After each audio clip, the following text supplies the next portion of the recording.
एक समय कुछ दुष्ट ऋषियों ने षड्यंत्र करे महर्षि गौतम पर गोवध का आरोप लगा दिया। इसी बीच वहाँ के ब्राह्मण गौतम को तथा ब्राह्मणी अहल्या को धिक्कारने लगे और कटु वचनों से उन्हें कष्ट देने लगे। तब महर्षि गौतम ने उन ऋषियों से दूर रह कर प्रार्थना करते हुए पूछा, आप लोग कृपा कीजिए और बताइए कि मैं क्या करूं जिस तरह मेरा पाप दूर हो सके।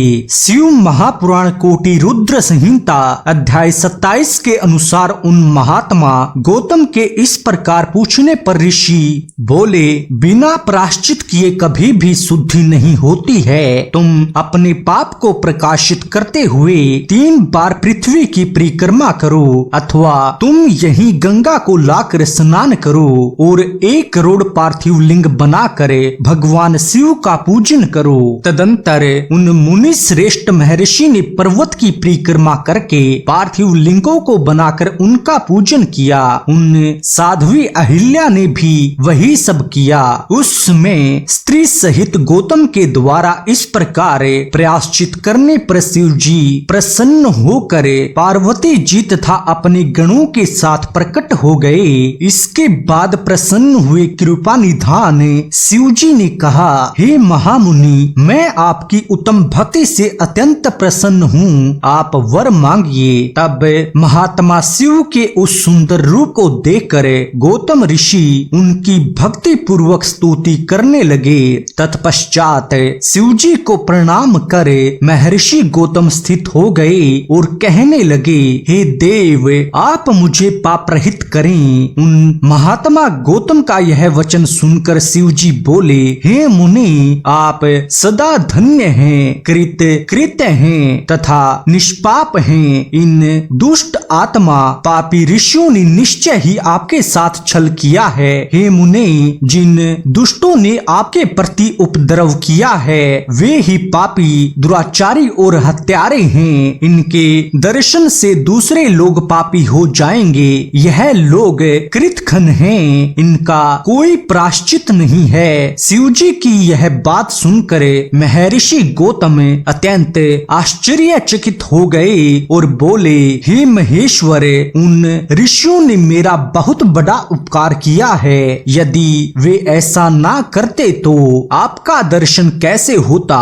उनके दुराचार के कारण ही मेरा बहुत सा स्वार्थ सिद्ध हुआ है। शिव जी बोले, आप सर्वश्रेष्ठ ऋषि हैं, मुझे परम प्रसन्न जानकर आप उत्तम वरदान मांगिए। उसके बाद गौतम ऋषि ने अपने मन में विचार किया कि अब मेरे पाप की प्रसिद्धि लोक में हो चुकी है, इसलिए वह जिस प्रकार झूठ ना हो उन ऋषियों की कही बात सत्य करनी चाहिए। ऐसा निश्चय करके गौतम ने शिव जी से कहा, हे नाथ, आप सत्य कहते हैं, किंतु जैसा पंचों ने निर्णय दिया है वह अन्यथा ना हो। जैसे उन लोगों ने निर्णय दिया है वही होने दीजिए। हे देवेश, यदि आप प्रसन्न हैं तो मुझे गंगा प्रदान कीजिए और इस प्रकार लोक का उपकार कीजिए। आपको नमस्कार है। उसके बाद पृथ्वी तथा स्वर्ग के सारभूत जिस जल को निकाल कर पुरों में रख लिया था और विवाह काल में ब्रह्मा जी के द्वारा दिया गया जो कुछ शेष जल बचा था उसे भगवान शिव ने उन मुनि को प्रदान किया। उस समय वह गंगा जल परम सुंदरी स्त्री के रूप में परिणित हो गया। गौतम बोले, हे गंगे, आप धन्य हैं, आपने जगत को पवित्र कर दिया है, अतः निश्चय ही नरक में गिरते हुए मुझे भी आप पवित्र कीजिए। तब शिव जी ने भी कहा, हे गंगे, सुनो, तुम मेरी आज्ञा से इन गौतम मुनि को पवित्र करो। तब उन शिव तथा गौतम ऋषि के वचनों को सुनकर भगवान शिव की सती परम पावनी गंगा जी ने शिव जी से कहा, हे प्रभु, मैं मुनि को परिवार सहित पवित्र करके अपने स्थान को जाऊंगी। तब शिव जी ने कहा, हे देवी, वस्त मनवंतर के 28वें कलयुग तक तुम यही निवास करो। गंगा जी बोली, हे महेश्वर, यदि सबकी अपेक्षा मेरा महात्म अधिक रहेगा तभी मैं पृथ्वी पर निवास निवास करूंगी। हे प्रभु, एक बात और सुनिए, अपने गणों एवं पार्वती सहित अपने सुंदर स्वरूप से मेरे समीप निवास कीजिए। उनका यह वचन सुनकर महादेव जी ने गंगा जी से कहा, तुम धन्य हो। सुनो, मैं तुमसे पृथक नहीं हूँ, फिर भी मैं यहाँ निवास करता हूँ और तुम भी निवास करो।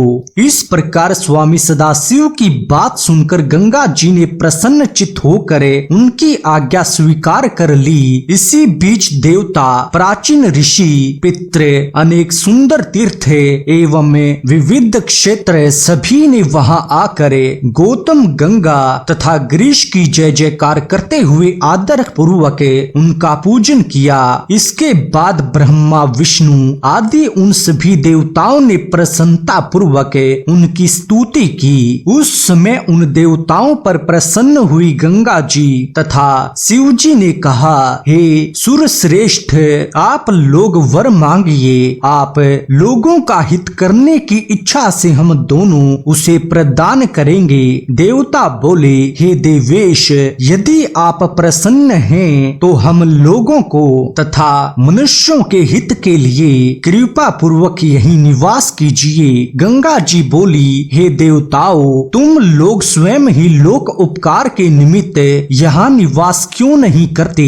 मैं तो ऋषि गौतम को पवित्र करे जहाँ से आई हूँ वहीं चली जाऊंगी। आप लोगों में मेरी विशेषता किस प्रकार जाने जा सके, यदि उसे प्रमाणित करो तब मैं निश्चय ही यहाँ निवास कर सकती हूँ। सभी देवगण बोले, जब सबसे परम सुहृद बृहस्पति सिंह राशि पर स्थित होंगे तब हम सभी लोग आपके समीप आएंगे, इसमें कोई संशय नहीं है। हे देवी, इस लोक में 11 लोगों का जो पाप प्रक्षलित है उससे जब हम लोग मलिन हो जाएंगे तब हे प्रिय, उस पाप को धोने के लिए हम लोग निश्चित रूप से आपके पास आएंगे। हे महादेवी, हम लोग आदर पूर्वक सत्य कह रहे हैं। लोगों पर अनुग्रह करने तथा हम लोगों का हित करने के लिए आपको एवं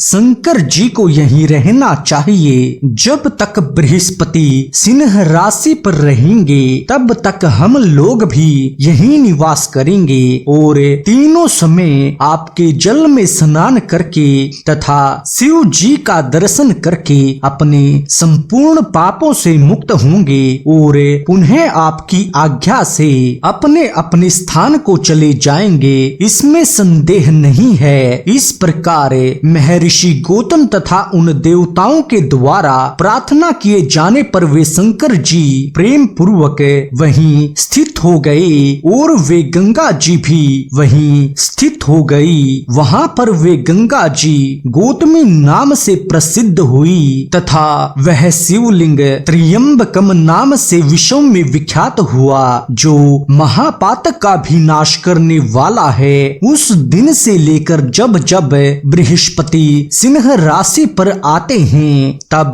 सभी देवता, तीर्थ तथा क्षेत्र यहाँ आते हैं। पुष्कर आदि समस्त सरोवर, गंगा आदि सभी नदियाँ एवं भगवान विष्णु आदि देवगण गौतमी तट पर निवास करते हैं। यह जब तक यहाँ वहाँ रहते हैं तब तक अपने स्थान पर उनके सेवन का फल प्राप्त नहीं होता और जब वे अपने अपने निवास पर चले जाते हैं तभी उनकी उपासना का फल प्राप्त होता है। यह त्र्यंबकम नाम से प्रसिद्ध ज्योतिर्लिंग गौतमी के तट पर स्थित है और महान पापों का नाश करने वाला है, जो इस त्र्यंबकेश्वर नामक ज्योतिर्लिंग का भक्ति पूर्वक दर्शन, पूजन, प्रणाम एवं समन करता है वह सभी प्रकार के पापों से मुक्त हो जाता है। गौतम ऋषि के द्वारा पूजित यह त्र्यंबकम नामक ज्योतिर्लिंग इस लोक में संपूर्ण